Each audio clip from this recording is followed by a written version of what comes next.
What is up, POW fam? And my name is Paul Baradas, aka Paul POW, and welcome to the 10th round of the FIDE Candidates here at Pawn POW, a chess series of Paul POW, post-round analysis. And I don't know why am I doing this, but it's just something else that is going on my mind for no reason. It's just something is wrong.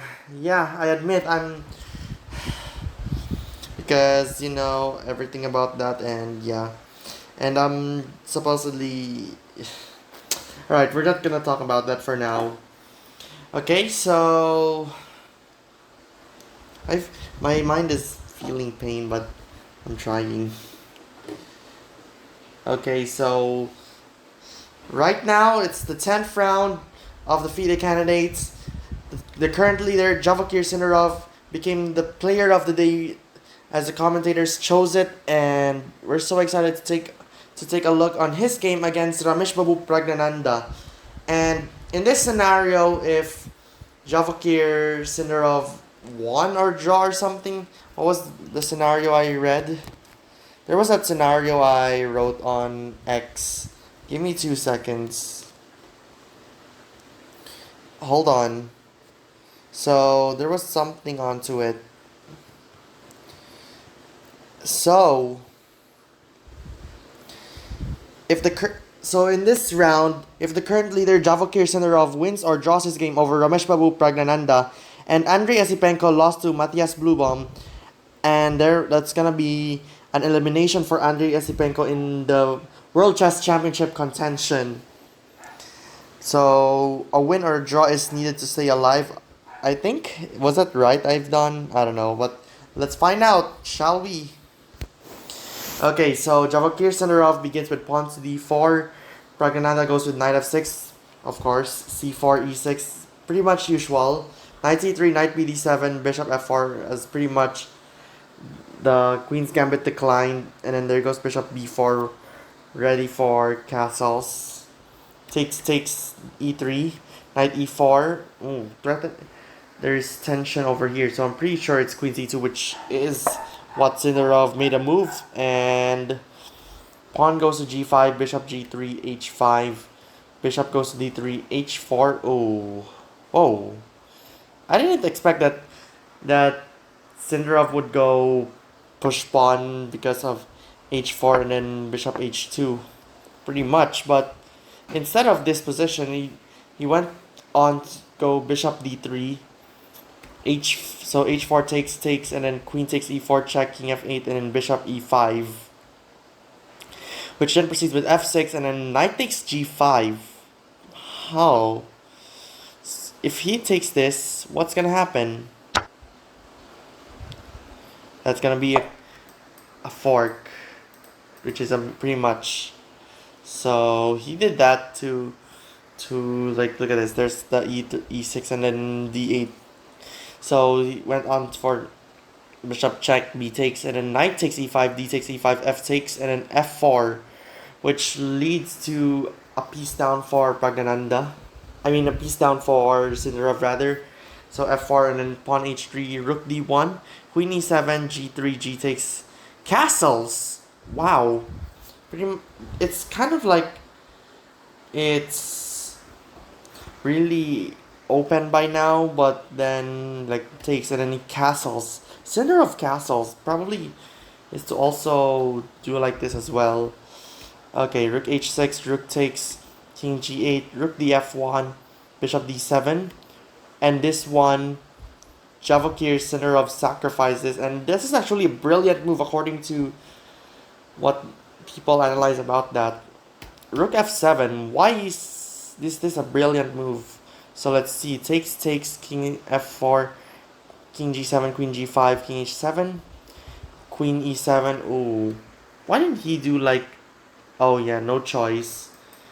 It's either you lose this or this. So what if queen f4? Yeah, queen f4.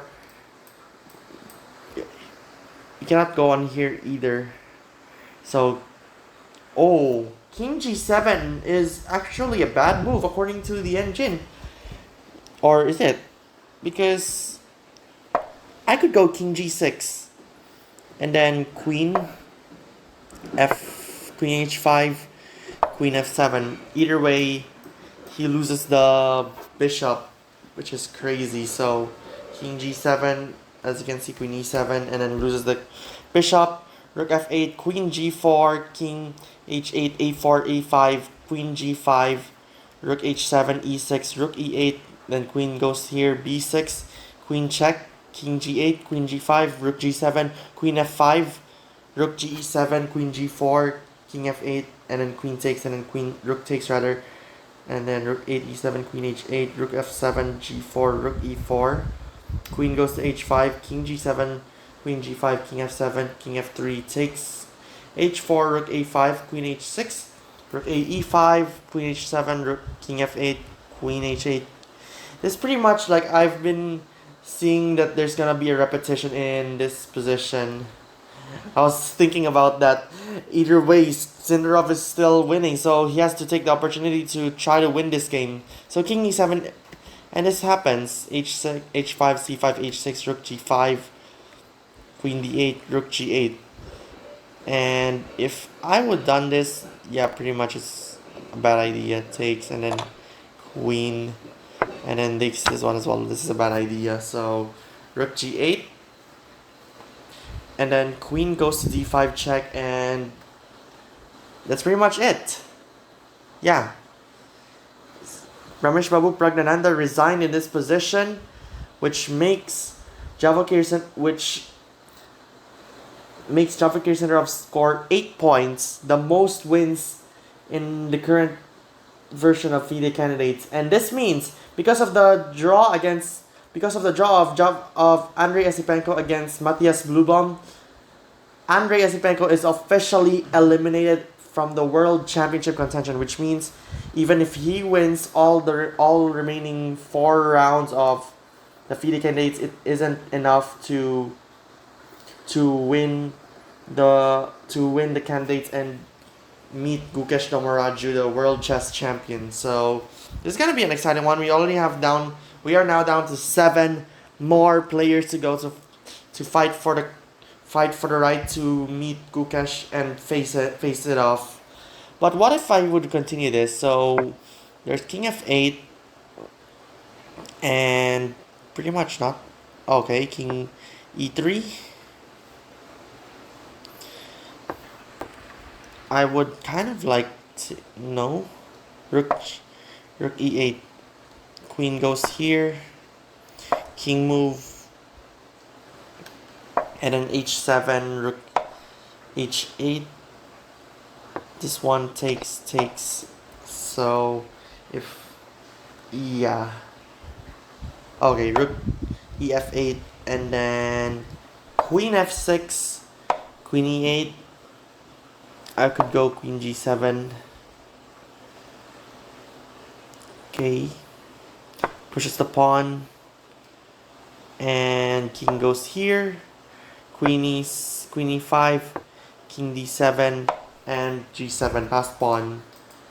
Passed pawn.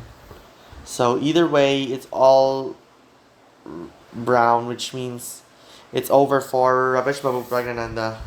So that's pretty much it. So yeah, round number 10 of the FIDE Candidates. We're in the home stretch. So hold on.